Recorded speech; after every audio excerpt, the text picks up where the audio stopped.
Good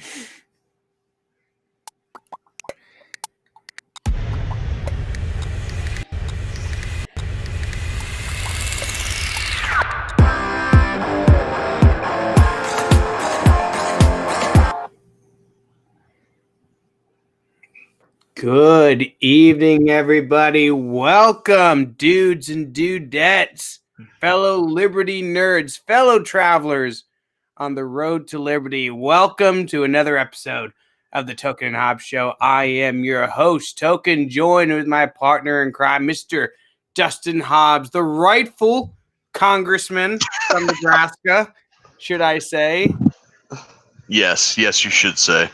I am apparently we gotta switch our faces around. I'm supposed to be Token. You're supposed to be Hobbs. Yeah, I'm working on that. What the heck? Let's pop them both down. There we go. What the heck? Oh no, he doesn't want to do it. He doesn't want to do it. Anyway. Well, I think that at this point, anybody watching probably knows who we are. Unless you're new to the show, welcome. Just switch those two names on the bottom around, and you'll have us correct. Well, let's just pretend to be HR. I'll be Hobbs tonight, and you can be Token. How about that? I don't know. I kind of like being me. Well, fair enough, I suppose. Well, anyway, thank you so much for joining us. Sorry about last night. We had a little mix-up on Token and Hobbs last night, which is why we weren't able to get you your live show last night. I know you guys must have been absolutely devastated when you popped up on 9 p.m. Central and didn't see our beautiful faces and hear our lovely voices screaming at you for an hour. But we're here to do that now, tonight. So welcome, everybody. Thank you so much for joining us. We are very excited to have you guys. Did you guys have a good Thanksgiving? I hope you did. Hobbs, did you do anything for Thanksgiving? Anything fun, enjoyable? There's a lot of laying around and doing nothing. You know, I have this new Thanksgiving tradition where the day after Thanksgiving, I realize, oh, Nebraska plays Iowa today, and then I just like, oh, we're gonna lose, so I don't watch it. That's my new Thanksgiving tradition. And you know what? It's been going on for 6 years straight now, and it's I don't think I'm gonna break that tradition anytime soon. I remember how excited everybody was getting that Scott Frost was going to be the new head coach, and I guess that isn't working out, huh? No, it's not working out all that well. Not even close. Apparently you can blame this year on COVID, which is funny because, you know, we're the only team that's apparently sucks specifically because of COVID.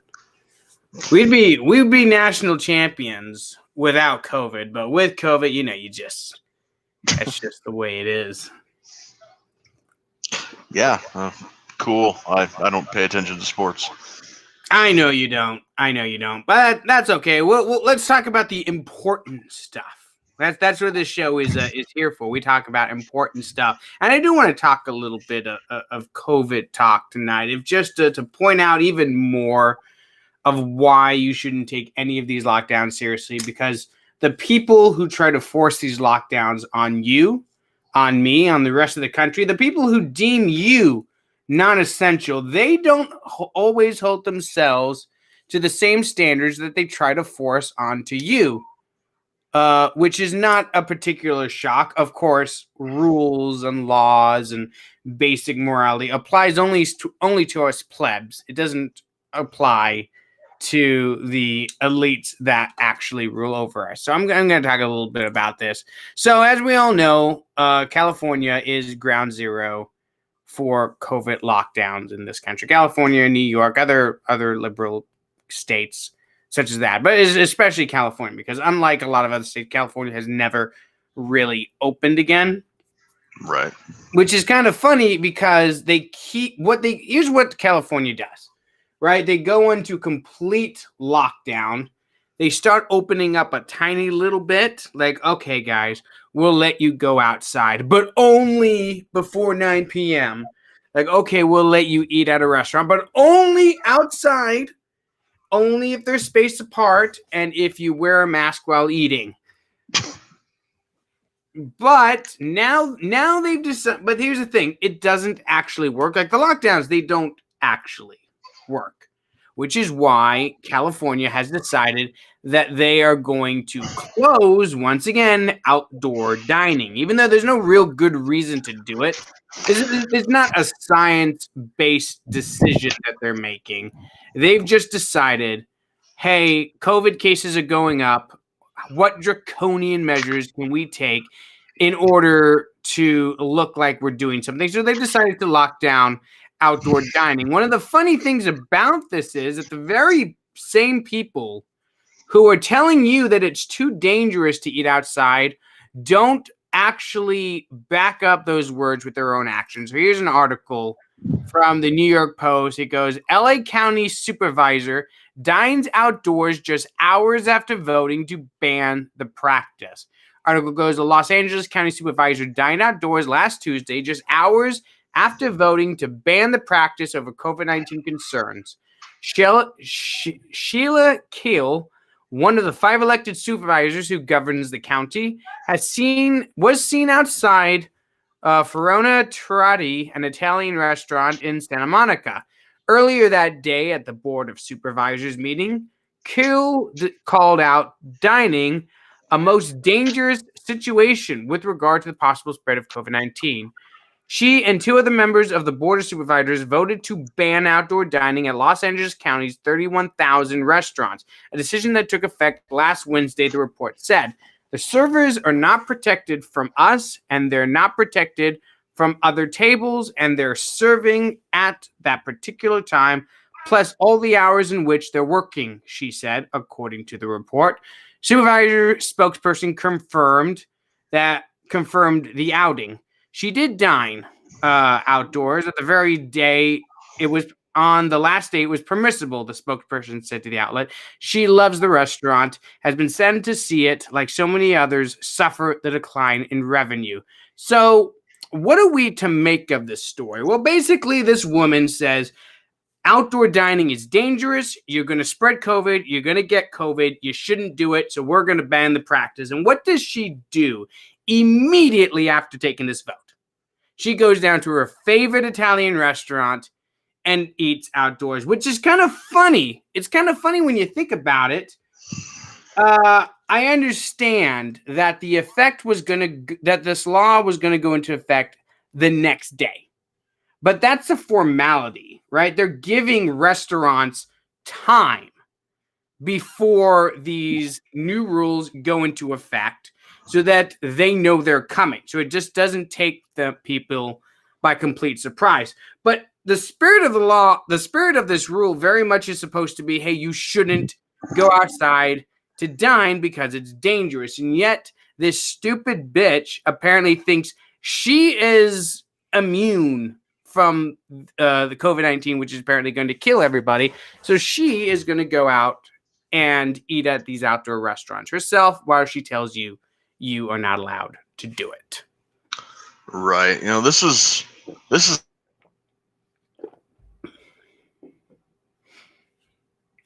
similar in methodology and orthodox California is they put these bad policies in place, and then the policies don't have the intended effect, and so they just down thinking, well, we just didn't do it hard enough. You know, California's done this with gun control. They've done it with emission standards. They're, you know, and gas standards and recycling quotas and minimum wage laws in certain municipalities, and they just keep doing this. And yeah, it's going to happen. You know, you're going to have a spike in crime. You're going to have mass non-compliance. You're going to have increased prices. You know, all these unintended consequences happen that were entirely predictable if you had even just a scintilla of knowledge about of economics and human nature and whatnot. And instead of being like, okay, well, maybe we should pull this back, you know, it didn't work the way we thought it would, so let's pull it all back. And so they're just like, no, we just didn't do it hard enough. We didn't do it hard enough. And unfortunately, well, actually, fortunately, thanks to the technology that we have these days, everybody has a camera in their pocket. Pretty much. Everybody's got a cell phone. Everybody's got internet access. So the way that we fight back against this is we do exactly what people did in this instance. You find these politicians that are engaging in putting these sorts of mandates and restrictions into place, and you catch them in their hypocrisy and you put them on blast. And you do it whenever you see it. Because the thing is that these politicians, they know that these policies are not going to work, but they're doing it anyways because they'd rather be seen as doing something, anything, rather than being, complicit in inaction, possibly having a bad effect. That's the way the government always works. It's like you gotta do something. Well, what do? I don't know, something, anything. It just astounds me the way that these people think that they can get away with breaking their own rules. Because this woman, literally hours after telling everybody, hey, outdoor dining is dangerous, immediately goes and dines outdoors. Like, you really gotta go. Like, does she actually believe that? Does she actually think that eating outdoors is dangerous? Because it really doesn't seem like she does if she continues to go outside to eat. Like, here's the thing about it. Actions show you what a person believes more than what they say. Like, people can say whatever they want, and they do. The people lie through their teeth all the time. What they do shows you what they actually believe, right? So if this woman actually believes that outdoor dining is dangerous, that you can catch COVID and the servers can catch COVID and they're vectors of transmission, if she actually believes that, she wouldn't go eat outdoors, whether or not there was a rule telling her that it's allowed. And the fact that this woman uses the fact that the new rule hadn't technically gone into effect yet, the fact that she uses that as an excuse is incredibly pathetic. Because it's not, nobody is objecting here because the letter of a rule was broken, right? They're objecting here because you're proving with your actions that you don't actually believe in these new restrictions. And you're subjecting all these restaurants to failure based on your whims and your virtue signaling, based on something that you don't even believe if your own actions are going to be believed. Yeah, and like I said, the only thing you can do is catch these people in their hypocrisy, record it, and put it on blast. Shaming them is the only way to fix it. Well, really, the best way to fix these lockdowns is to just not obey.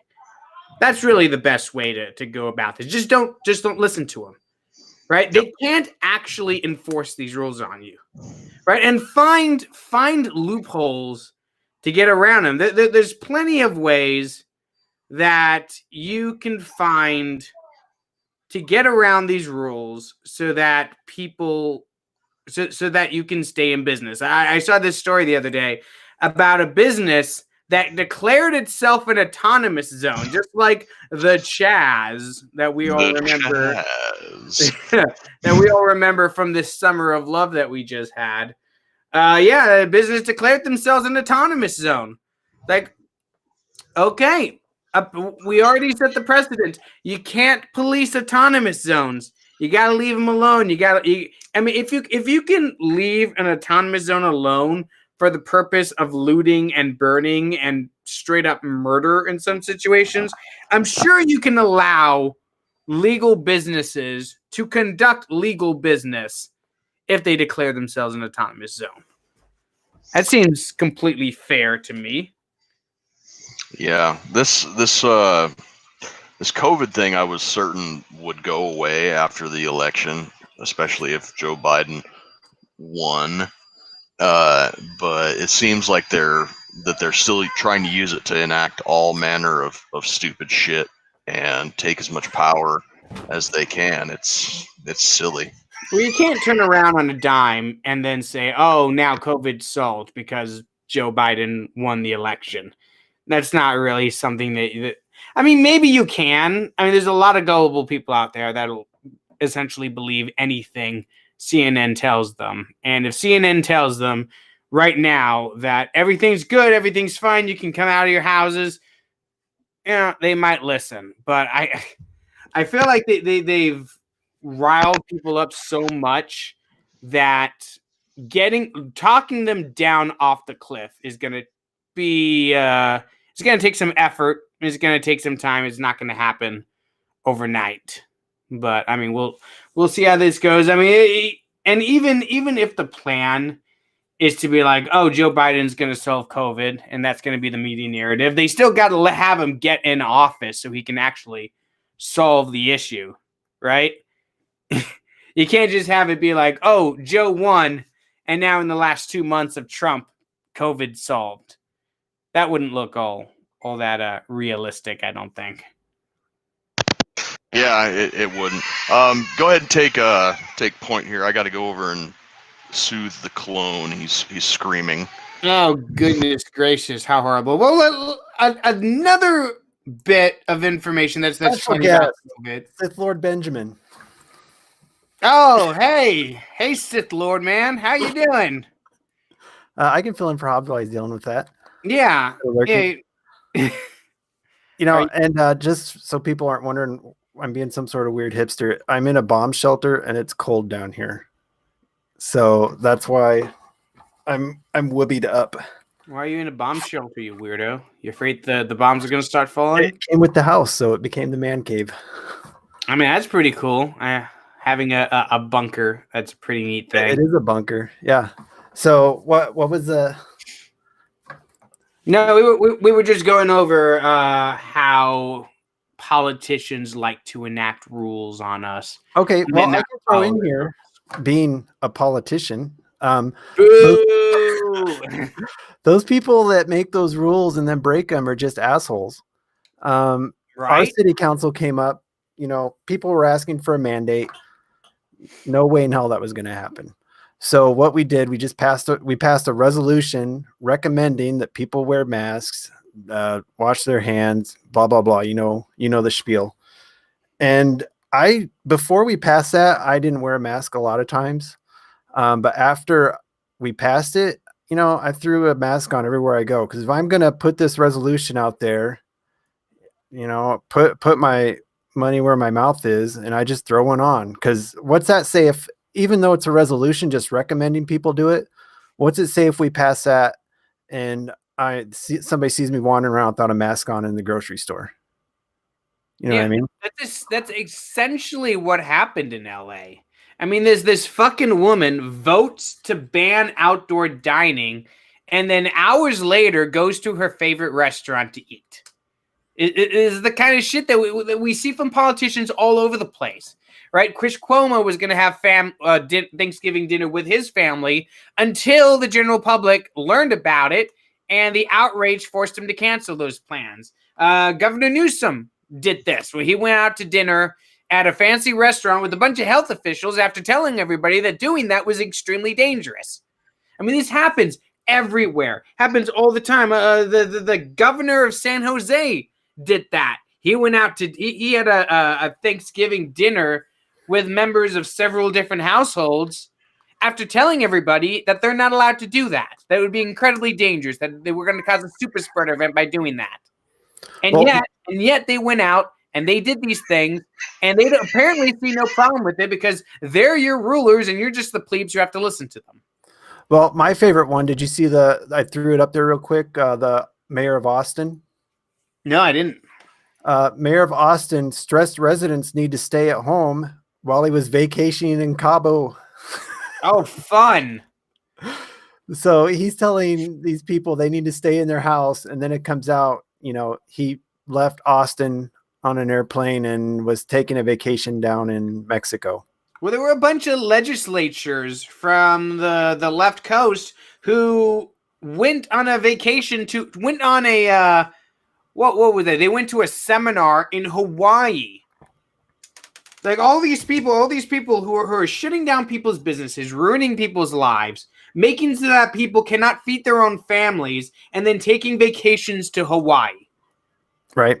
Like this is why people used to tar and feather tax collectors. Right? This is why British colonial politicians used to have to fear for their lives when they crossed colonials. Right? The stupid shit like this should get you strung up. But no, these politicians, they're absolutely immune to that kind of shit these days. And they shouldn't be anymore. Like, if you're ruining people's lives, like really ruining people's lives the way these people are, they shouldn't even leave their houses ever. Well, here's the thing. Standard they're setting. A lot of the people in politics don't understand what it's like to, I guess I'll use it, what you said earlier, a plebe. Yeah. They don't understand that. We were in a city council meeting, they were talking about raising a fee on something, and it was going to be like an extra $15 a month. Okay. And most of the people were like, it's only $15 a month. And I was like, no, I've had points in my life where $15 in a month would mean a lot. You know, there were a lot of times where $15 in the month would have meant I got to eat an extra meal that week. They don't understand what it's like to be paycheck to paycheck or to be at the bottom, not to sound all communist, but they're just, it's a lot of the bourgeois types. Yeah. And back in the day that are running shit. And that stuff adds on top of each other too. Because it's not just your local city council that's like, oh, it's just an extra $15 a month. It's your state government that does that. It's your federal government that does that. It's your county, wherever. Like it's like when you're in school and the teachers don't think they're being unreasonable by piling homework on you, but each and every one of them does it. So by the time you get home, your entire evening is just doing homework that each teacher thought they were being reasonable. But when you combine them all together, it's just way too much work. Right? It's the same thing with government. Each level of government think, oh, it's just a small tax increase. It's just a small fee. It's just a small fine. That's not that big a deal. But when each level of government is doing to you and it adds up, yeah, that's a big deal. That does a lot to people. All right, we got some chat going over in the stream about viruses, and I'm going to get off topic here a little bit about viruses and why I think viruses are amazing. For people who don't know, I was 3 years into a microbiology degree until I decided I didn't like working around people. And I also went to, also as a medic, I went to the U.S. Army Biowarfare School. So viruses are great because, and somebody brought it up, this is way off topic, but somebody brought it up that Ebola causes blood clots too, but has a 90% kill rate. A virus wants you to live. A bacteria does not need you to get along. A bacteria should be like, oh, fuck you, you're dead. I'll go live in the dirt or some other environment. A virus needs you. So a virus is going to, and Carl can chime in here if he wants to. A virus needs you. A virus wants you to stay alive and wander around and spread it to your friends and all your buddies. So you remember when COVID first showed up in China and there were people dropping their ass dead in the street. Do you remember seeing those videos? Mm-hmm. I mean, that probably happened. COVID was probably way more deadly when it first started spreading, but a virus changes rapidly, and the people that died before they could spread it, that strain of the virus is not going to go around. So this COVID is going to naturally trend itself downward into the people it's going to kill and trend itself more towards spreading itself around. Like, I think probably one of the most perfect viruses out there is cold sores. I mean, almost everybody gets a cold sore at some point in their life. It's annoying, but it spreads to everybody. And bacteria, though, that's the ones we got to worry about. Everybody's up in arms about this COVID. And, maybe it's a good thing that COVID came along and gave us a little warning shot across the bow that we need to get our shit together as far as how we deal with this stuff. Because if we get something like a antibiotic resistant tuberculosis spreading around, I mean, that could be game over for a lot of people. See TB make a reemergence, or even any of the various staphylococcus bacteria around there. We got all sorts. People are scared about COVID. That are scared about COVID have no idea how bad some of the other shit is that are around there. And like I said, I'm a germaphobe, and it's because this stuff scares the shit out of me. I see people that don't wash their hands, they're touching stuff, and that's what we have to worry about. Dude, have you ever seen videos of deer suffering from chronic wasting disease? Yeah. Well, it's that shit's scary. That gets into prions, and those are even more scary. That's like the molecule, a protein molecule just goes haywire and it starts folding the wrong way and you start melting from the inside out. Yeah, that's shit that you can't combat. Like I saw a video of a deer suffering from it. I'm like, holy shit, this looks creepy. I'm gonna watch a billion YouTube videos and see what this is about. And you're watching it like, holy shit, if this ever spread to humans, you couldn't ever get rid of it. Yeah, and prions it's just there permanently. You can't. Prions don't care about immune. That's nothing immune function. That's just a fucked up protein latching onto the next fucked up protein, and it's a waterfall effect, and then your brain turns to cottage cheese in your head. That's what the whole mad cow thing is about. Eat dirt over here, LOL. Yeah, that'll get your immune system up. That's right. You gotta go out there and start licking shopping cart handles. So Carl heard that. If he wants to chime in the chat about anything that he disagreed with that I said, go ahead. And no, I don't think they've discovered any new. And he asked here, have they discovered any new prions? I don't think so, but just the fact that there's some out there, that's scary enough. So I'll get off my soapbox that even though I disagree with all the COVID bullshit, I think it's a good warning shot about how poorly all our systems that we have in place are set up to handle anything. Right, and you mentioned the bacterial infections and whatnot, and what is it, MRSA, the Staphylococcus diseases. Those are starting to have a bit of an increase too, because people are wearing the same mask for hours and hours and hours on end. They're starting to get things like diaper rash on their face, and Legionnaire's disease is making a comeback, and staph infections around your face, just because people are breathing and moisture around their face is just being trapped by these masks that are being worn for hours and hours on end. Once MRSA colonizes you, that's your buddy for life now. That's part of because you have an ecosystem that lives on your skin, and somehow if you get infected with MRSA, your friendly buddies living on your skin, something went haywire, and MRSA decided it's like, look at me, I'm your skin now, and that you just have that forever. He gets flare-ups. People that have it get flare-ups of it all the time. They can spread it to others who might have a skin biome that's not working effectively. And so you're telling me it's pretty much skin herpes. Well, if you have a good biome on your skin, you don't really have to worry a lot about MRSA. But there's so many people, we've been dumping antibiotic soap on our skin for so long, and you can kill off your biome we take antibiotics for everything when we probably shouldn't, and you're going to throw it out of whack. So MRSA, that's something that can kill you for the rest of your life once it colonizes your skin. You get in the hospital for one thing and something gets out of whack with your immune system and it's eating your body, and it don't give a shit. It'll just go somewhere else when you're dead. Well, see, here's the thing about all those mask mandates, because the mask thing has become the ultimate virtue signal. It's not even about like following the science anymore, because in order for masks to really be effective, you have to wear them right. You have to have the right kind of mask.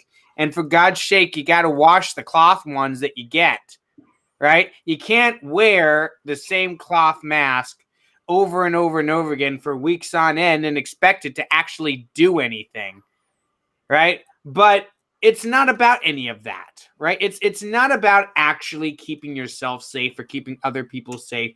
It's about making it look like you're doing that, right?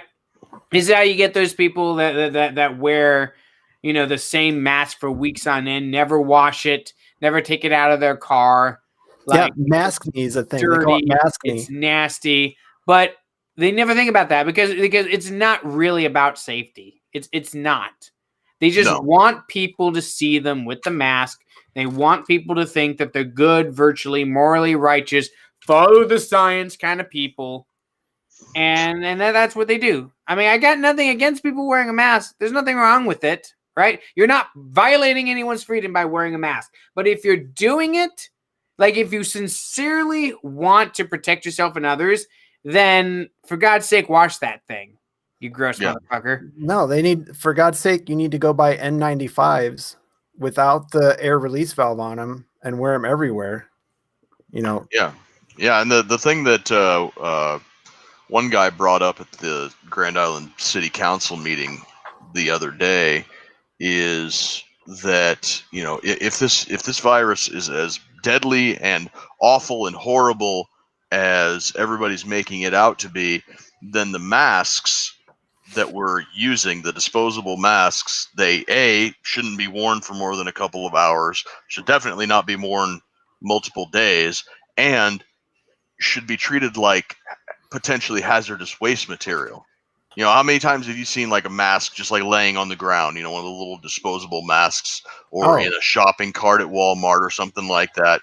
If this disease is this super deadly, everybody's going to die murder machine that they're making it out, be super careful so much that we're muzzling ourselves with these filthy face diapers 24/7 anytime that we're in public, then having a mask just lying in a shopping cart or hanging up in your car or anything like that should be no different than a used needle, in my opinion. So it's one or the other. Super deadly, and we got to treat these protective equipment that's supposedly keeping everybody safe like hazardous waste, or it's not that big a deal and you're just virtue signaling. Well, I think I can't remember if I told you guys this before. I think masks fall in the same territory as your blue recycling bin. Spoiler alert for anybody who loves recycling. It doesn't do shit. They're not recycling anything. They're collecting garbage and putting it places. Yeah. But people like to feel good that they're saving the planet when they throw something in that little blue dumpster of theirs and they get a little dopamine hit. It's the same thing when they put a mask on. They get that little, and it does help a little bit, but they get that dopamine hit that they're helping to save somebody, and it makes them feel good. Well, it's not just that they get to feel good for helping somebody. It's that they get to browbeat anybody they see who's not, wearing the face mask too. That's a smaller majority of assholes. I mean, your average person. Big part of it. That's a big part of it, I think. I think a big part of this whole thing is to make you feel like a better person. Like, look at me, I'm wearing a mask and that asshole's not. I'm a good person, he's not. Everybody praise me. That person's an asshole if they get their dopamine hit by feeling superior to others. But some people, I'd say majority of people get that little feel-good dopamine hit from putting their mask on because they think they're saving somebody's grandma or whatever. But I might be more optimistic of people. I mean, maybe there's definitely that, and there's definitely a lot of people who's just like, fine, I'll put the stupid mask on.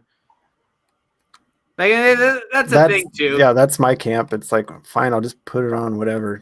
Like, to me, if a business is asking you to mask up, I'll do it because that's their business. I'm gonna respect their wishes. But otherwise, it's like, no, thank you. Look at this poor asshole. He's got to wash his garbage before he puts it in his recycling bin. Well, that's what you're supposed to do. Like, when you do recycling, you're supposed to wash the food debris off of it before you put it in the bin, because otherwise it's trash. It's considered contaminated recycling and it goes into a landfill. Do you know what? I mean, 90%, you're right. 90% of that garbage before we pissed off China, we were selling it to China and they were just throwing it in a landfill in China. Yeah, it's just supposed to make you feel good. Like go around your house and try to find anything that's made out of recycled materials. It's not a lot. I guarantee you, there's not a lot of stuff in there that's made out of recycled materials. Recycling wastes more resources than it saves. Like all those trucks that go out to waste all that diesel fuel to pick up your little, 5 cereal boxes. Yeah, you're not saving anything by reusing those 5 cereal boxes. I'm sorry, you're not. It's probably going to go in the landfill. And the only reason garbage companies offer recycling is to make you feel good. And Carl's right here. Aluminum, maybe not glass, aluminum for sure. I mean, so much stuff should be aluminum. But here's some blow your mind stuff. The petroleum industry is one of the main sponsors of plastic recycling initiatives. Did you know that? Because if people, because people realize if they realize how shitty plastics were, they probably wouldn't use them as much. So they're trying to make it seem like, oh yeah, they're recyclable. You bet they are. Yeah, and electric cars. Yeah, petroleum-based plastic is really awful because it's not biodegradable. It just stays forever. Yep. Well, which is trying to be, you can make plastics out of hemp, and it is biodegradable, but we can't do that because the petroleum industry wouldn't allow it. Probably no, because hemp is marijuana, and marijuana bad. That's the logic. Even though that doesn't make any sense whatsoever, because 1, hemp is not marijuana, and 2, marijuana is not bad. But we have to make believe. We have to live in this world of make believe. I mean, if these recycling junkies really wanted to save the environment, every one of them would have a composter bin in their backyard. That takes so much garbage out of the landfill. But that takes a little bit of work. It might smell a little funny, and you don't get that little dopamine hit of something easy when you throw a banana peel in there. So they stick with their blue bins. God, we're just kind of all over tonight, aren't we? Shit, that's my fault. I mean, my brain's Ben comes in here, and all of a sudden we're talking about how monkey stupid on recycling crack in here. So yeah, we went from skin biomes to recycling. No, I really did. I did want to read a little bit of this article that I found. Do you all know that joke where someone will be like, "Oh, there's an asteroid headed towards Earth. Women and minorities most affected." Well, I found that article. I found that article on CNN. Where did it go? Geez, I just had it opened up. That's some mental gymnastics. I don't. Here it is. Understand. CNN Business. The pandemic is hurting gay and lesbian bars. The consequences for the community could be devastating. Coronavirus hitting bars. Gays most affected. That's the story here. That's the story. It's really something. So let me read a few paragraphs from this. It goes, Alexei Minko's bar is so much more than just a place to get a drink. When he opened the bar in 2016, he quickly became a permanent fixture of the LGBTQ life in Harlem. Not only is it the first LGBT alphabet bar in the neighborhood, but Minko is one of just a few black gay bar owners. It's not just the gays, it's the black gays that are most affected by this. But he's one of the only black gay bar owners in the entire tri-state area, and it has remained open almost every day since. But like other small businesses across the United States, his bar was hit hard by the pandemic. He has shut the bar down for months and even had to get rid of its food menu at one point, a significant cut in profits. Now, I should bring this up, that if he had just decided to serve sandwiches, that would have been allowed, but it's Hobbs talked about that. Weren't you the one talking about the moldy sandwich? Yeah, it's something that they did back in the Prohibition days. They called it the Rains sandwich in New York City. The mayor, actually, like in the lead up to Prohibition, when bars were still allowed to serve alcohol, the mayor of New York City was a guy. His last name was Rains, and he said that bars were only allowed to serve alcohol if they served food with the alcohol. So bars started doing this thing where you would go in and you would order a Reigns sandwich and a beer or a whiskey on the rocks or whatever, and they would bring you the sandwich, and every bar had a Reigns sandwich. You would bring it out with your drink, and you would set the sandwich down with your drink, and you wouldn't touch the sandwich, and you'd enjoy your drink. And as soon as the next person walked in that ordered a Reigns sandwich and a drink, the server would come over and take the sandwich away from you and take it over to the new guy and give it to him. And they would just pass this sandwich around until it started to smell funny, and then they would just make a new Reigns sandwich. Okay, so getting back to the discussion about bacteria. Yeah. That Reigns sandwich will give you an immune system like you wouldn't believe. You lived through that sucker. So, like, at the end of the day, it'd be cool. Like, okay, the person that eats that sandwich gets their drinks for free. It's like, I've been drinking all day, and then I eat the Reigns sandwich, and it's all free. Yep, clear the tab. I like that idea. I like that idea a lot. And the thing is that we're seeing that history repeat itself, and I don't see that point brought up nearly enough that Bill de Blasio. Uh-oh. Without a food product, and I'm just like, Hey, Hobbs, say that again about Bill de Blasio, because you cut out there. You cut out for a second. No, I said that we're seeing that history repeat itself because de Blasio was putting those mandates in effect that bars were not allowed to serve just alcohol anymore. They had to serve food with it. So I'm like, we're bringing back the Reigns sandwich, only it's the de Blasio baguette or something now. I don't know. Well, not only that, but he was trying to stipulate what counts as food. He's like, cheese sticks don't count, buffalo wings don't count. Bag like of this chips, kind of bag of chips doesn't count. I'm like, so not only are you telling people that they can't just go out for a drink, they have to eat as well, but you're dictating to bars what kind of food counts as food. Right. Yeah, and there was actually a story I heard about days ago where a brewery in New York, they got hit with like a $1,500 fine because they were buying with de Blasio's food with drinks mandate. And at the end of the day, customers were coming in, they were ordering their drinks, and they were ordering the mandatory. They weren't eating the food, and this bar was throwing away a ton of food. And they're just like, this is wasteful. There's people out there starving in the street. Regulations don't allow us to just give this food to the homeless, so we've got to go and throw it out. It's costing us money. It's wasteful. We're just going to stop doing it. And so they cut back the portions by like half, and the New York Police Department decided to conduct a fucking sting on them.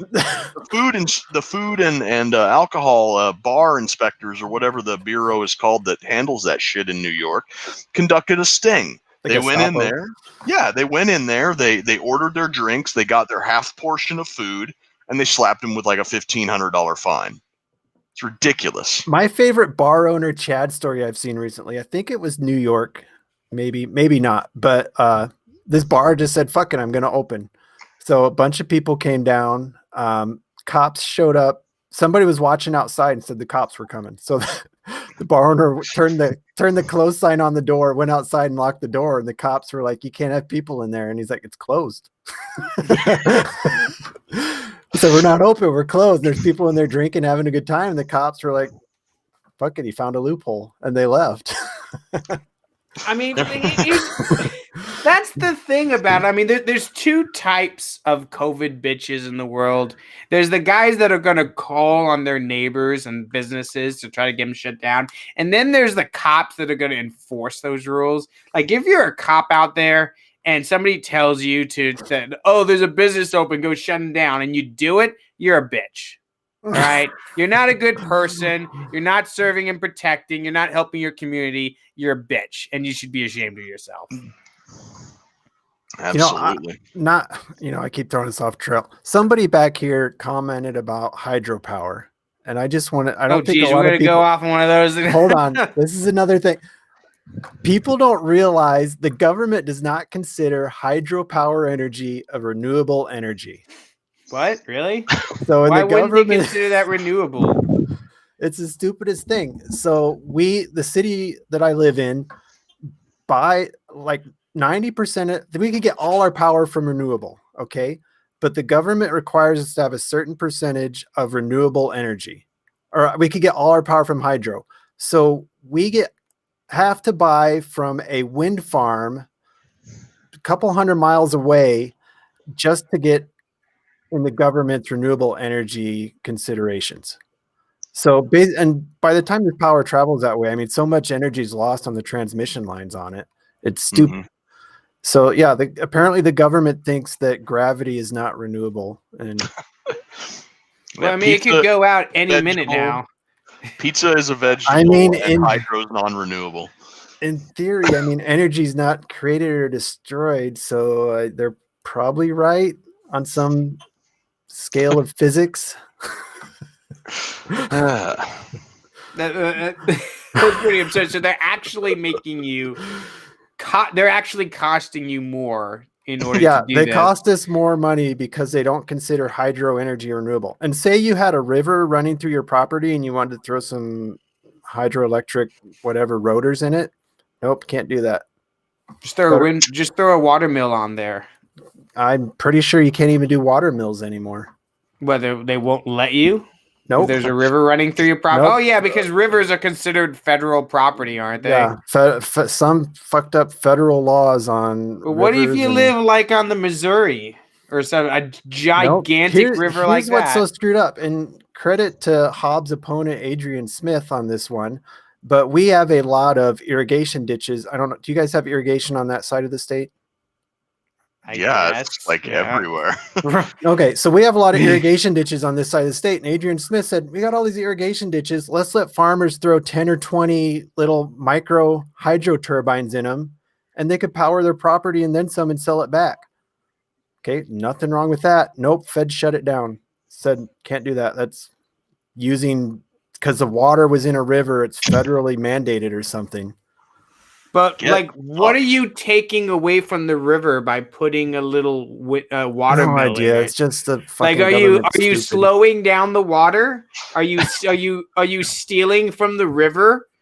Like, what exactly is the issue here? I don't understand. Are they afraid that someone's gonna put a river spanning mill on a river somewhere and cross it? If there's anything the closest to free energy, it's hydropower. So that's probably why, I would guess.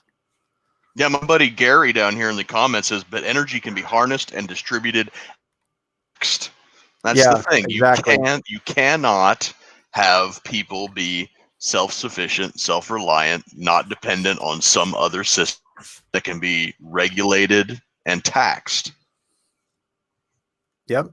It can't hurt the oil industry. I mean, we fight entire wars to help the oil industry. Do you think you're going to let you destroy it by putting a water mill on your property? Like, nope. Nah, not today, bitches. We got to go get that shit from Iraq. Well, that's the thing. In the past few years, the United States has gone from being an energy importer to being energy independent to now being an energy exporter. We're one of the largest petroleum exporters in the world, thanks to the fracking industry and opening up the oil fields and everything to their full potential.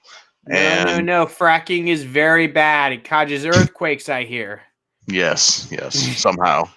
Because replacing one liquid with another liquid is bad. Very bad. Very evil man you are. Yes. Mr. The real congressman from Nebraska. Well, and Carl over here says he talked about nitrogen that we put on crops and it runs into the fields, into the waterways, and they don't do anything about it. Well, you can't piss off the farmers in America. So that, I mean, we're kind of screwing up our own waterways with all this crop production. He's probably right there. I love getting off topic. Sorry. You do. I mean, I don't know anything about farming. I mean, I live in the only real city in the whole state, and you guys live out in cornfields. So you wouldn't believe the amount of chemicals that get dumped on your cornflakes by the time it gets in your bowl. Oh, I'm sure. Like, I mean, you just have to watch freaking farmers when they hire those crop dusters to go over those fields. I'm like, oh, look at all that. They're just buzzing around and dropping all Just kinds of spraying it, chemicals. yeah, just blowing in the wind and going everywhere. Yeah, you just happen to be driving down the road. This shit's in my car now. Yeah, have you guys ever seen a crop dusting helicopter? No, I'm waiting for crop dusting drones though.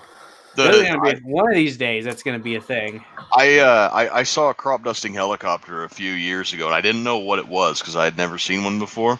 And we got over here in Grand Island, we got an airport that's got a National Guard, Air National Guard helicopter depot in it. And I was driving past it one day on my way to work, and I saw this helicopter doing just these insane stunts over the airport. And I'm just like, what the hell is this helicopter doing? I figured it was like a military doing like a stress test or something, and then it dives down and starts spraying crops, and I'm just like, oh my god, helicopter, crop dusting Apaches.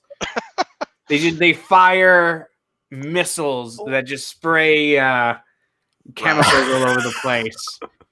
Drop the chemicals from a B-52 in like a cluster bomb. And oh god, you'll freaking cover the entire state with one of those.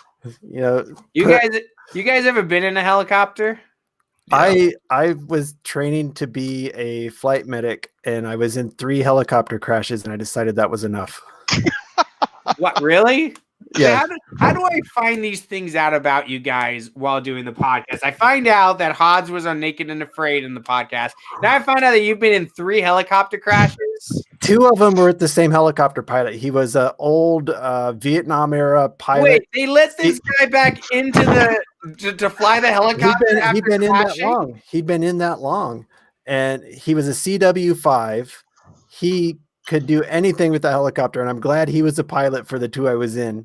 And then the third one was a different pilot, and I was telling the first one that, I was in another one, and he said, well, you've been in 3, you're probably never going to get in another one. I said, no, I'm done. No, wait, this guy had been in a crash before, and then he was a Vietnam. into a crash with you. Had he ever been in a crash before, or were his only 2 crashes when you were in the helicopter? I didn't ask the chief how many crashes he was in. I didn't really want to know. But he was up there in age. He was so old that if we had a long flight, he would have to take a piss bottle with him. And in one of the crashes, the hydraulics went out in the helicopter. And when the hydraulics in a helicopter start going out, they just drop. So this story's way off. So he's pissing in his piss bottle, and the hydraulics go out and it drops. And the old UH-1s, they had the glass bottom in it. So we land, and that little glass window is just full of piss. And the mechanic comes over and just looks at him and shakes his head, and he had to clean it up. Yeah, of course he did, because CW5 ain't gonna clean up that piss. No, chiefs don't do shit like that. Nope. Now, my helicopter story was on my first deployment. I was traveling from one fob to the other, and we were in a Black Hawk, and there was like 8 of us in this Black Hawk, and I was in the middle seat, and there was this captain or something sitting next to me, and he was kind of sitting there staring out the window, just watching us fly over Baghdad. And then the chopper pilots decided they were going to fire the flares. And so, if you don't know that it's coming, it looks like a fucking RPG just streaks past the window, and this captain goes, starts screaming, thinking that we're getting shot at by missiles and stuff. And we're all just like, what the fuck is going on? And we look out, we see the flare like falling down, and we laughed at him. The thing is that on the return trip, same thing happened again. He did it twice on the same day. Just absolutely terrified of these flares going on. Well, do you think the pilots were fucking with them? Like, they knew this officer was on here, like, we're going to fuck with this guy? No, this was something that the Black Hawk pilots did every time they were flying over an urban area, was they would just occasionally pop a flare. Well, and I call them crashes, but The only one that was probably close to a crash was the hydraulic one because it hit the ground and fucked up the runners. The other two were running landings, and people might not realize it, but your main rotor can shut off on a helicopter and it'll auto rotate, and it kind of coasts in. And the last one, the third one was in a Black Hawk, and if you're going to crash in a helicopter, crash in a Black Hawk. That was way better. I'll keep that in mind. That was way better than the UH-1 running like landing. If you have to crash in a helicopter, like I just about not crashed. The Huey in a actually helicopter tipped over. The Huey actually tipped over while we were scooting along the ground. It scared the shit out of me. Did piss go over the place in that one too? No, that was that first one, and so I was probably hungover or something. You were hungover during a helicopter crash. So I was sleeping on a helicopter, and so the specialist next to me, he wakes me up and he says, "Wake up!" And I'm like, "What?" And he said, "We're gonna crash." Why the fuck you wake me up then? Hangover cleared really fast. Let me die in peace, thank you. Because we would take these helicopters out, see, in the National Guard's units, and we'd go to the reservations and do medical care on the weekends sometimes. And that's what we did. And it was in the middle of winter, so that was fun. We had to walk from a cornfield to a farmhouse to use a payphone. Hey, our helicopter crashed. How embarrassing. Imagine being that farmer. There's snow on the ground. You're stuck inside because you don't want to plow the roads. And all of a sudden, here come these military guys in a crashed helicopter. Like, hey, can we use your phone? We kind of crashed the helicopter. An R-22. I don't even know what an R-22 is. What's that, Hobbs? Is that something you're... I have no idea. That's Gary. Who knows what he's talking about? Oh. He's talking bullshit. You just make that up. You made that up so you can go look it up. It's something off Star Wars. Maybe. Well, that I took us way off track, and I think we went over. Did you have anything else you wanted to hit, Nathan? I'm sorry. See, that's what happened when I got to drop. Well, in. we were gonna talk about Project Veritas worming. We still got people hanging out. If you want to keep going. Well, why don't you lead the way on that, Hobbs? Because I haven't been able to look into this story very much. But apparently, Project Veritas has been listening in on the bigwigs of CNN recently, which I find to be absolutely hilarious. Yeah. So I don't know a whole lot about it yet. They've been kind of doing what Veritas does is they get these big stories and they just kind of absolute chads. Yeah, it's kind of like slow drip them out there just for maximum effect because you don't want to it's like a carpet bombing versus one massive bomb. You just kind of just spread it out over a larger area. But yeah, so apparently some crazy way, James O'Keefe was listening in and recording the morning conference calls between Jeff, all of the network heads over at CNN about how the day's news cycle was going to go, and for 2 months he's in on these conference calls, just kind of hanging out in the background, listening to them talk, and then I guess 2 years ago, he just decided to kind of break his silence during a pause in the conference call. It was like, hey, Mr. Zucker, yeah, this. No. You cut out. You cut out as you said this. Oh, Hobbs, you got to fix your internet or something. I don't know. You keep falling out. Yeah. Well, anyways, he broke into the conference call and was like, "Hey, Mr. Zucker, this is James O'Keefe with Project Veritas. I've been listening in for about 2 months now and recording everything." He's like, I got a couple of questions for you here. He's like, do you guys still think that you're the most trusted name in news? Because listening in to these conference calls, it seems like you guys have kind of lost faith in yourselves. And then there was like this little 3 or 4 second pause, and Jeff Zucker goes, okay, we'll just go ahead and get you out of our system now, and we'll get back to you on that. God bless that man. Like, oh, wait, what a fucking Chad. What kind of I can't believe it's so funny the places this guy is able to worm his way into. How did he get in there? Did you say how he got in there? I haven't heard anything yet, but considering that this is Jeff Zucker, who is the guy that's in charge of CNN, this is the CEO, and he's talking with the other like production bigwigs and the people that with high level credentials had to let James O'Keefe in there. So somebody high has to be sick of their shit and is letting people like Project Veritas in on these confidential calls. That's the only way that he could have got in there. Because this isn't like this is a conference call, like a telephone call. This isn't like something you can hack on your computer or something like Zoom or Skype or something. This is a conference telephone call. If I'm gathering what I'm gathering is correct. Well, if he's been listening in on the last 2 months, I mean, just consider the last 2 months that we've had, right? This is right. This is before the election and the election aftermath, right? This is right through the Hunter Biden stuff, right? So I'm very interested to see what CNN was saying behind closed doors, what their actual agenda is. I'm very interested to see all of that because you know what? Fuck CNN. I hope they go down in a flaming pyre and never recover. Yeah, the one of the things that he released,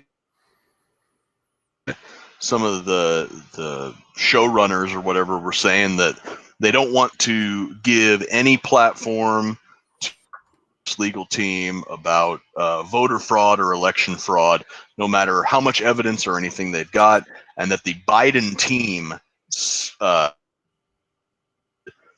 they focus on the transition efforts. Like just focus on Biden and his people and his team and how they're going to take over the government and everything, and we're just going to work on getting that smoothly. Don't give a platform to Donald Trump or his legal team or anything like that. And Jeff Zucker's like, yeah, I agree. Well, how about that? CNN's a propaganda machine. Imagine my shock. Big surprise there. Never would have guessed.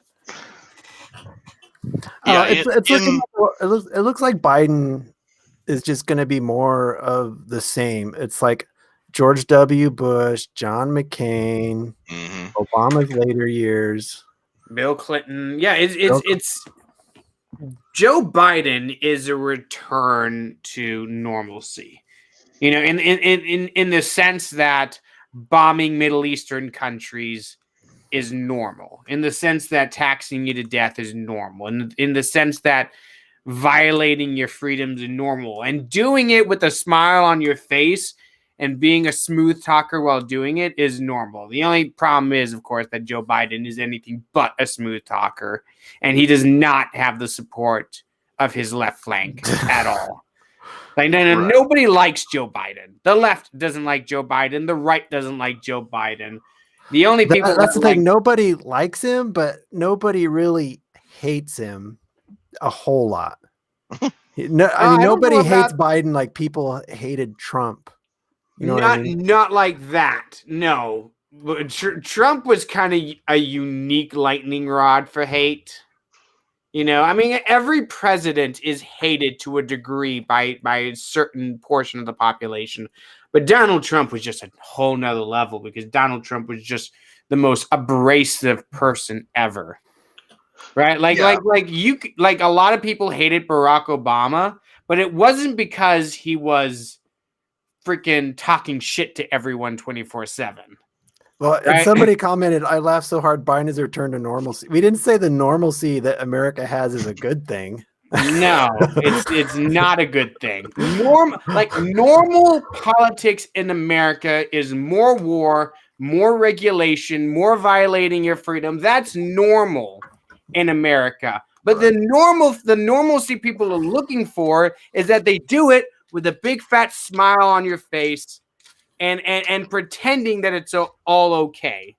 Mhm. That's what normalcy is in this country, in American politics. I'm not saying that's a good thing. That sucks. That's shit. It's horrible. That's why we're libertarians and don't support Republicans and Democrats, because Republicans and Democrats are normalcy, and normalcy sucks ass. Right. I think that I said this on, maybe it was the very first episode of Roads to Liberty, back when I was a guest, not a co-host. It was Mike and Ben and Scott, and you guys asked me on about a post-election post-mortem. Good thing about Trump being elected in 2016 was that it displayed that our electoral process still worked. Because in spite of the media and academia and pop culture and like 75% of the political machine being against the guy, he ended up winning the 2016 All right. election. Here's what I think. I think they've been fucking with elections the whole time. And the reason why Trump won is they thought Hillary was going to be such a blowout. They didn't fire up the election fuckery machine. Yeah. And that's why Trump won. If they had realized that, they would, you know, people always like, all these illegal Mexicans are voting. We need voter ID. That's not, voter fraud is not the problem for, and I haven't decided how long they've probably been fucking with elections, but it's obvious to me. I've thought it for my adult life that, these machines are so insecure. Yeah. It'd be so easy for them to be hacked. That's the problem. I just think they didn't go through the process to keep Trump out because they didn't think he was going to win. Yeah, absolutely. They didn't do the vote rigging to the extent that they could. And I think that, people, and if you can even go back through our previous episodes, when Biden won the nomination, we were saying things like, what the hell are they thinking? This guy's terrible. Yeah. He has he's got no support. He can't draw a crowd. What are they thinking putting this guy into the presidential slot? And then it was like, what are they thinking? This woman is thoroughly unlikable. She's a terrible person. Mm-hmm. What are you're breaking up around? This election comes around, and the fraud, the vote tampering, the whatever you want to call it, is so in your face and obvious. People are like, what are they doing? Are they incompetent? Why would they cheat this obviously? And the thing that I keep telling people is that that's the point. President Joe Biden is not the goal. The goal is to destroy any faith that anybody has left in our electoral process. You put forward a shitty presidential candidate, a thoroughly unlikable vice presidential candidate. You cheat so obviously that anybody who is not completely demoralized can see that you are being cheated. And then you try to gaslight everybody that, nope, this is totally legitimate. And so no matter who ends up winning at the end of this, you're going to have 50% of the population that's not going to accept the results, and you're going to have 100% of the population that's never going to trust the results of the electoral system ever again. And that is the goal, I think. Well, why would they want distrust of the system? What system would they? I have a hard time following the end game. Because there's people that are operating behind the scenes in banking, in business, in industry, in all of these powers behind the scenes that absolutely hate the fact that this country still is the sole superpower in the world. We saw a glimpse of it.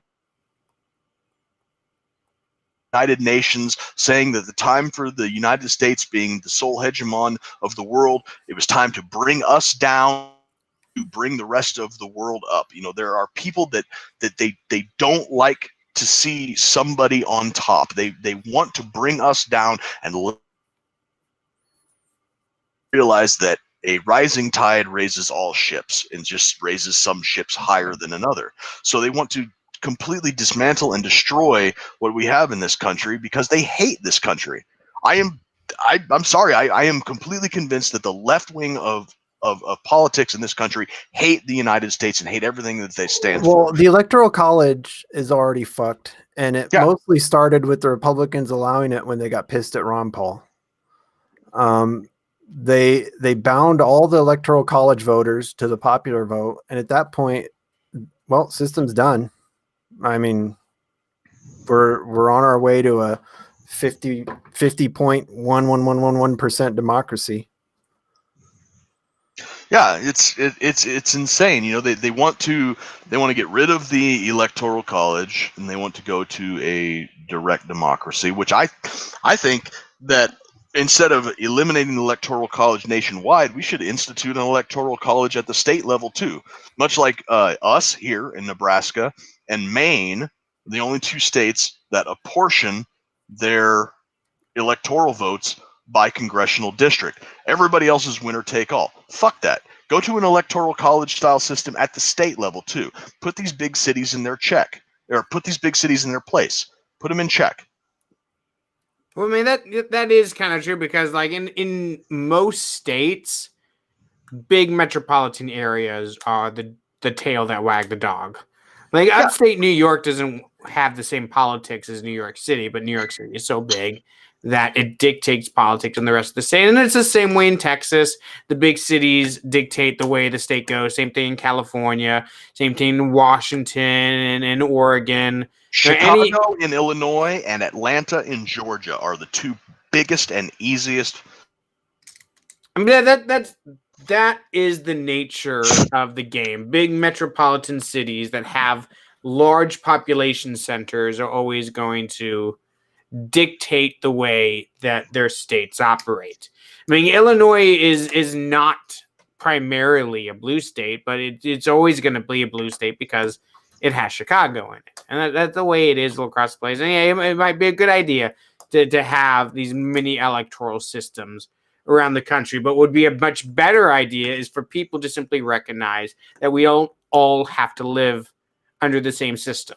Like, it's okay to decentralize. It's okay for different localities to govern themselves and have their own laws and live the way they want and not try to force your beliefs onto everyone else. I mean, that's the beauty of a decentralized system, is that, you know, Chicago can have their own laws and do their own thing, and rural Illinois can do their own thing.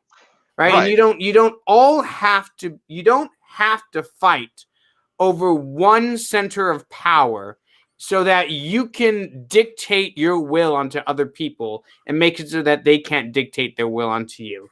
Like, politics in this country has become so centralized and so powerful, totalitarian in its scope, that you can't possibly allow the other team to take control of government. Right? You can't allow it to happen. And what you end up having is this escalation that happens every 2 to 4 years where the stakes get higher and higher and higher. And eventually you're going to get to the point where the stakes are so high that the losing side can't accept the loss because losing means decimation.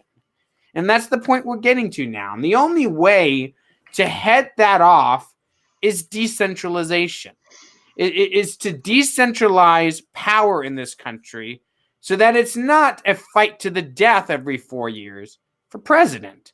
So that if your presidential candidate loses, you can be like, oh, well, doesn't really matter all that much anyway, because my city council has more control over my life than the president does. Right? And I can just go over and knock on Ben's door and be like, hey, stop being a shithead, please. Yeah, and that's the way that it should be. And for a brief moment throughout 2017 and maybe even into early 2018, it seemed like the Democrats had rediscovered the benefits of Republican federalism and the 10th Amendment and localized government. And sudden they had this shift back to no, we're just going to pull out all the stops and take over the federal government and centralize as much power as we can there. after they won the House in the midterms. They just decided they were going to double down on crazy centralized power, and here we are today. Well, and I'll say a lot of the centralization stuff started with the passage of what was it, the 17th Amendment? Am I thinking right there? When senators were elected by popular vote. Yep. Before that, it was up to the state legislatures, and they could set whatever process they wanted to send their senator to Congress. And I think it's all been downhill since then. And that was one of the things that every time that I was on TV or radio during this last campaign season, I brought up the 17th Amendment. A lot of people have no idea that the 17th Amendment exists. They're so used to going and voting for their senators that they don't realize that process is about 100 years old. Oh, you're taking the power away from the people, though. That's what. Yeah, when I did my interview at KRGI in Kearney, I made a mockery of it. That was my thing. It's like, you go after the 17th Amendment, you're going after, oh no, my democracy. And it's like, this country is not a democracy. It's a representative republic and a federal system that the Senate is the state's house. It is the representation for the states. We already have a House of Representatives for the population. The Senate is supposed to represent the states, and that wasn't a bug, that was a feature to cause gridlock in the government, because oftentimes the mercurial whims of the population at large often butted up against the more deliberative needs of the state. And the state, I mean, as like the 50 states that we have. And that was the point of having the Senate as the state's house and the House of Representatives as the people's house. And then when they passed the 17th Amendment, senators beholden to the popular vote, you essentially just created two houses of representatives. And it also takes away from state legislatures across the country, because really you're supposed to care more about your local state legislature than you are about the federal Congress and the federal Senate. That's supposed to be more important because it's more local to you, right? Like you see your local state representative like about in the community all the time because they live there. They're in your community. That's how it's supposed to be. You don't ever see your congressman. You don't ever see your senator, right? They're off far away in Washington, D.C. Well, Ben sees his congressman. He lives like down the street from him. You stand on your porch and say, "Hi, neighbor. Stop bombing Middle Eastern children."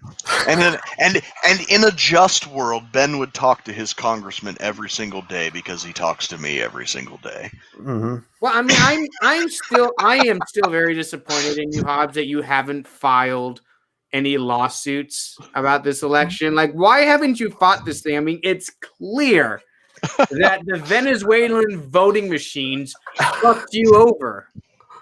I don't any of the voting machines. I know I cast my ballot in person on paper.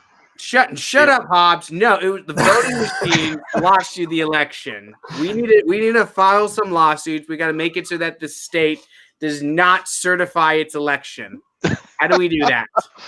Let's drive over. Let's all the three of us drive over to Lincoln and not wear any masks and carry around AR-15s and just stop the process. Stop the vote. Stop the count.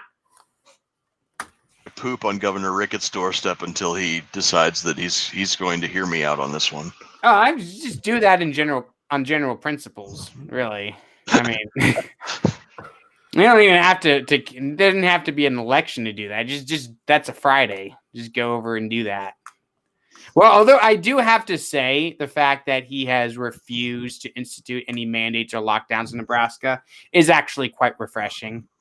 I talk shit about Petey Prickets all the time, but that's actually one thing that he, I guess, hasn't done that's really good and very much appreciated, that he hasn't acted like a dictator like so many people across the country. So how long have we been going, Ben? You keep taking us on these weird tangents. It's we're at like an hour and a half. So okay, so we got to wrap this up.